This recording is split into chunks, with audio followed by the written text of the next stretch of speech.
சக்தி. பிள்ளையே, உன்னிடத்தில் ஒன்றை தெளிவாக சொல்வதற்காக வந்திருக்கிறேன். இதை சொல்லவா வேண்டாமா என்று இத்தனை நேரம் நான் காத்திருந்தேன் பிள்ளையே. ஆனால் எதுவாக இருந்தாலும் என் பிள்ளையிடம் சொல்லியே தீர வேண்டும். அப்போதுதான் என் பிள்ளையை சுதாரித்துக் கொள்ள முடியும் என்பதனால் உன்னிடம் சொல்ல வந்துவிட்டேன்.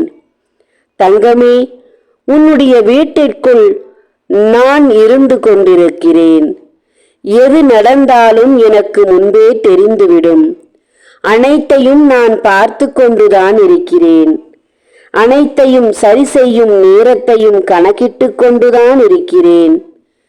எதுவாக இருந்தாலும் என் பிள்ளையிடம் சொல்லி அதற்குண்டான வழியை எடுத்து செய்து அதை சரி செய்ய வைப்பது என்னுடைய கடமைதானே. அதனால் தான் இப்போதும் தேடி வந்திருக்கிறேன் உன்னை. தங்கமே, தங்கமே, உன் வீட்டை சுற்றி சுற்றி ஒரு வாடை வீசிக்கொண்டிருக்கிறது. அது யாருடைய வாடை என்பதை தெரிந்து கொண்டுதான் உன்னிடத்தில் நான் ஓடோடி வந்திருக்கிறேன். தங்க பிள்ளையே, உன் வீட்டை சுற்றிலும் நடந்து கொண்டிருப்பதை தெரிந்து அதற்குண்டானதை செய்து நீ உன் குடும்பத்திற்கு வரவிருக்கும் ஒரு ஆபத்தை நீக்க வேண்டும் என்பது உன் தாயினுடைய கருத்து. தனக்கு என்ன நடந்தாலும் தன் குடும்பத்திற்கு எதையும் நான் கொடுத்து விட மாட்டேன். என் குடும்பம் எந்த விதத்திலும் கஷ்டப்பட்டு விடக்கூடாது என்பதில் உறுதியாக நிற்கும் என் அன்பு பிள்ளையே, உன் குடும்பத்திற்காக நீ இப்போது ஒரு காரியத்தை செய்ய வேண்டியதாக இருக்கிறது. உன் குடும்பத்திற்கு இந்த ஆபத்தை கொடுத்தது யார் என்பதை உன் ஆழ்மனம் சொல்லிவிடும் என் பிள்ளையே.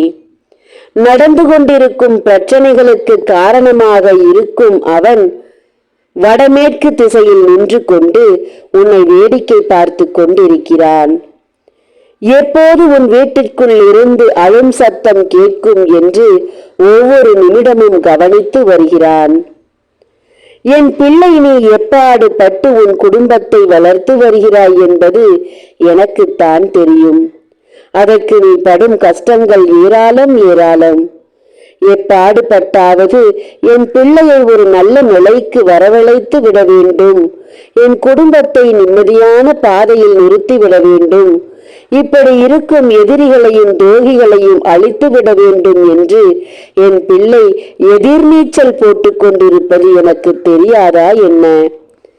இப்படிப்பட்ட நேரத்தை உனக்கு விடுவித்து வேடிக்கை பார்த்து கொண்டிருக்கும் இவர்களுக்கும் கடைசி கட்டம் என்பது நெருங்கிக் கொண்டுதான் இருக்கிறது. அன்பு பிள்ளையே, காரணம் 1000 இருக்கலாம்.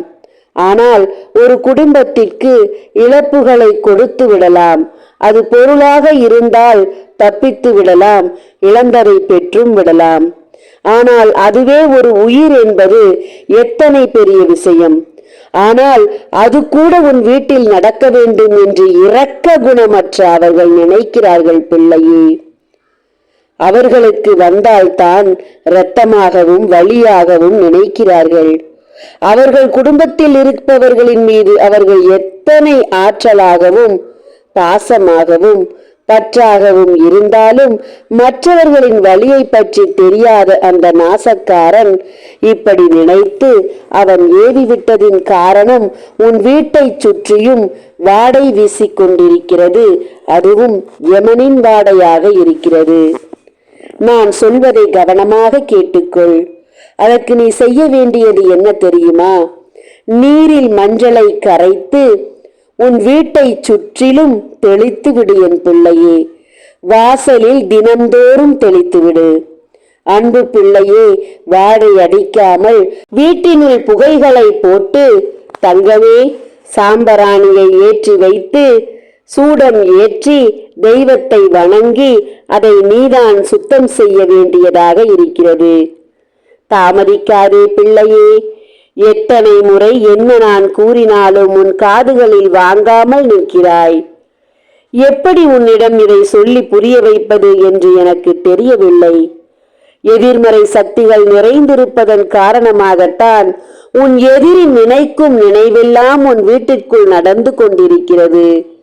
புத்திசாலியாக இருந்தால் நான் சொல்வதை புரிந்து கொண்டு 48 நாள் பூஜையில் வைத்த எந்திரத்தையும் சாம்பராணியும் ஆண் பெண் உருவத்தையும் சத்தியநாராயணா படத்தையும் வாங்கி உன் எதிரி உனக்கு கொடுக்கும் கெடுதலில் இருந்து உன்னையும் உன் குடும்பத்தையும் காப்பாற்றிக்கொள். ஓம் சக்தி. நன்றி.